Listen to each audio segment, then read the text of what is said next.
Bonjour à tous nos téléspectateurs. Aujourd'hui, nous nous retrouvons pour le troisième JT. Et à la une de ce JT, nous retrouvons Mathis et Mathieu pour nous parler de l'illustre Charlemagne, CFD pour nous parler de la semaine de l'Olympisme et du Paralympisme. Nous retrouvons aussi Maxime pour nous parler des gagnants du concours de Bookface. Nous retrouverons aussi une anecdote historique avec Oscar et les pré-Angoulême avec Anissé.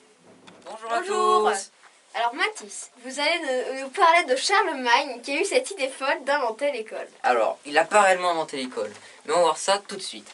Alors, Charlemagne, c'était un roi franc. Son nom en latin, c'était Carolus Magnus. On l'appelait aussi Charles Ier, le Grand. Il fait partie de la dynastie des Carolingiens. Il a été fait roi en 768 et sacré empereur en 800 par le pape Léon III. C'est un roi guerrier. Il est connu pour avoir restauré l'empire carolingien. Il soutenait les arts et les lettres, donc c'est pour ça qu'on dit qu'il a inventé l'école, mais il n'a pas réellement inventé l'école. Il était surtout pour soutenir l'éducation. Et 8 ans avant sa mort, en 806, il décide de partager son empire entre ses 3 fils. Bon, ce qu'il voulait faire, ça se réalisa bien plus tard, en 843, au traité de Verdun. Alors, niveau de date de naissance, on n'est pas très sûr, mais en tout cas, il est mort en 814 à Aix-la-Chapelle, une chapelle en actuelle Allemagne. Et figurez-vous que quand Napoléon devint empereur, en signe de la royauté, il a récupéré l'épée de Charlemagne joyeuse. Alors, maintenant que j'ai parlé de mon empereur, tu vas nous parler de ton empereur à toi, ton empereur romain. Alors il s'appelait Caligula et il a vécu pendant le 5e siècle avant Jésus-Christ, à une époque où les empereurs ne vivaient pas très longtemps, car ils étaient très vite tués. En une année, ils en ont passé 8, donc là, il faut être très doué quand même. Et lui, je vais vous parler de lui parce qu'il était vraiment très fou. Il a voulu faire de son cheval un sénateur, donc imaginez le président qui dit « Ah mais mon cheval, il va devenir ministre ». Et il est mort empoisonné par sa femme qui voulait donner le pouvoir à son neveu. Merci à tous de nous avoir écoutés. Merci à vous Mathis et Mathieu de nous avoir parlé de Charlemagne. À présent, retrouvons CFD pour son reportage. Bonjour à tous, alors on se retrouve avec Madame Georges qui est l'une des professeurs d'EPS du collège Jean-Pierre Ledoux. Alors bonjour Madame. Bonjour. Alors première question, c'est quoi la semaine olympique? Alors la semaine olympique, donc ça s'adresse à tout l'établissement. L'idée c'est de faire découvrir aux élèves les Jeux olympiques. Alors cette année, on s'est basé sur une exposition qui apparaît dans le couloir de l'administration et qui est donc en libre accès. Et en plus, on a organisé des visioconférences avec des athlètes de haut niveau. Et ça s'adressait pour ces visioconférences au 6e, à tous les 6e du collège. Et pourquoi avez-vous eu envie d'organiser cette semaine très spéciale? Eh bien, vous savez que normalement, on va recevoir les JO en 2024 à Paris. Ça fera 100 ans depuis la dernière fois qu'on les a accueillis en France, en 1924. Et donc, l'idée, comme c'est un événement de renommée mondiale et qui se passe en France, c'était de sensibiliser les élèves à cet événement. Et puis surtout, qu'en 2024, ils soient prêts à participer à leur manière à ces Jeux olympiques, à encourager les équipes de France notamment. Et vous avez aimé organiser cela? Ah oui, c'était très bien. On a eu beaucoup d'échanges, que ce soit avec les élèves de 6e ou avec les autres classes, puisqu'on en a parlé aussi avec nos autres classes. Et puis, c'était très intéressant aussi de découvrir un peu le quotidien des athlètes de haut niveau qu'on a pu interviewer via les visioconférences. Merci. Merci à vous. Moi, c'est CFD et je vous propose un reportage sur la semaine olympique et paralympique au collège. Donc c'est parti! Pour cette semaine très spéciale, Monsieur Delnay a créé une chasse au trésor. Nous allons vous montrer les indices. Nous sommes à la galerie Cali et voici l'un des indices. Ici devant le bâtiment B et voici encore un autre indice. Voici les 2 feuilles qui ont été données aux élèves pour la chasse au trésor. Je vous montre ça de plus près.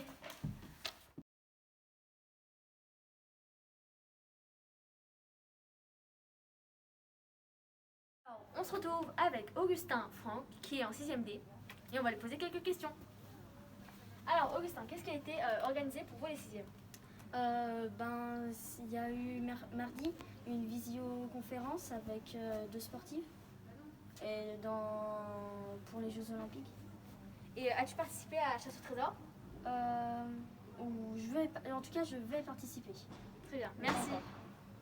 Avec le principal adjoint du collège, Monsieur Thévenet, qui a créé la chasse au trésor. Alors bonjour monsieur. Bonjour. Alors d'où avez-vous eu l'idée de créer cette chasse au trésor? Au départ, c'était une idée que j'avais eue pour mon mariage. J'avais créé une chasse au trésor pour mon mariage.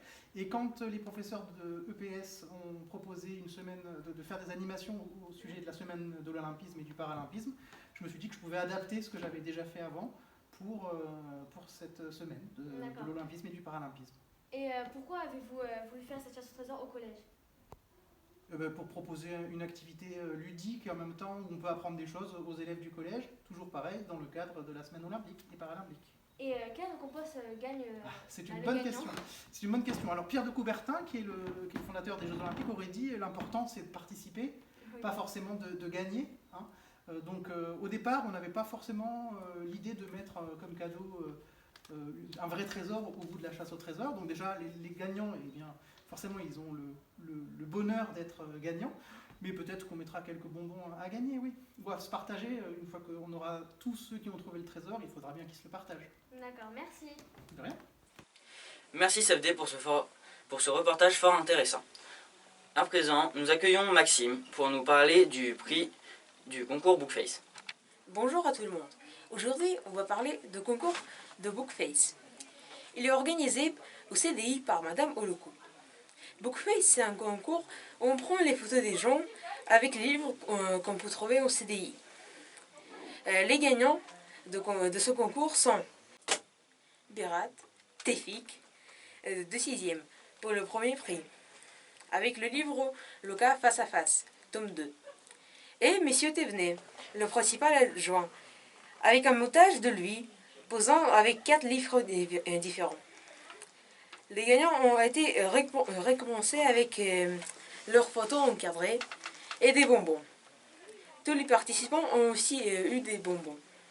Bravo à tout le monde qui ont participé et bonne journée à tous. Merci à toi Maxime. À présent, retrouvons Oscar pour son anecdote historique. Bonjour à toutes et à tous. Aujourd'hui, je vais vous présenter l'histoire tragique de la reine thaïlandaise Sunanda qui est morte à 20 ans noyée. C'est la fille du roi Rama IV. Et c'est l'épouse de son demi-frère, le futur roi Rama V. Elle était en visite avec sa petite fille qui avait 1 an et demi à l'époque sur un fleuve qui s'appelle le Chao Phraya. Son embarcation a chaviré. Il y avait beaucoup de témoins. Pourquoi ces témoins ne l'ont-ils pas été?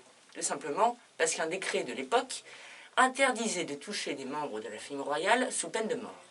Suite à la mort de son épouse, le futur roi Rama V a aboli cette règle et a châtié les gardes qui avaient empêché les paysans du coin d'aider la reine Sunanda. Au passage, ce roi a eu 77 enfants. Merci à toutes et à tous de m'avoir écouté et si vous voulez voir d'autres anecdotes historiques, n'hésitez pas à regarder les sites du cartonnier. Merci à toi Oscar. À présent, retrouvons Anissé. Bonjour chers téléspectateurs. Anissé étant indisposé pour le moment, c'est moi qui prends la relève de cet article. Aujourd'hui, je vais vous présenter les prix décernés par le jury du Festival international de la BD d'Angoulême. Ce suit d'ailleurs en 2 parties cette année. Les prix ont été décernés entre le 24 et le 27 janvier 2021, alors que le festival et les dédicaces, elles, se feront du 24 au 27 juin 2021. Revenons aux BD. Nous avons en premier prix L'accident de chasse de Landis Blair et David Carson aux éditions Sonatine qui décroche le prix du meilleur album de l'année. Anaïs Nin sur La mer des mensonges chez Casterman de Léonie Bischoff gagne le prix public France Télévisions. Le prix spécial de jury est pour la BD Dragman de Stephen Appleby aux éditions de Noël graphique. La mécanique du sage de Gabriel Piquet à qui le prix de l'audace revient. Le livre est édité par les éditions Arabile. Le prix de la série est offert à la BD Paul à la maison par Michel Rabagliati aux éditions de La Pastèque. Chez les nains, nous avons Podum par Zanzim et Hubert qui remportent le prix IC1. Et enfin, Tanz par Maran aux éditions Le Lombard qui décroche le prix Révélation. Merci beaucoup à tous de m'avoir écouté et nous retrouvons tout de suite Lucas pour la fin du JT. Merci à toi, Anissé. Et à tous nos téléspectateurs, à la semaine prochaine pour un nouveau JT.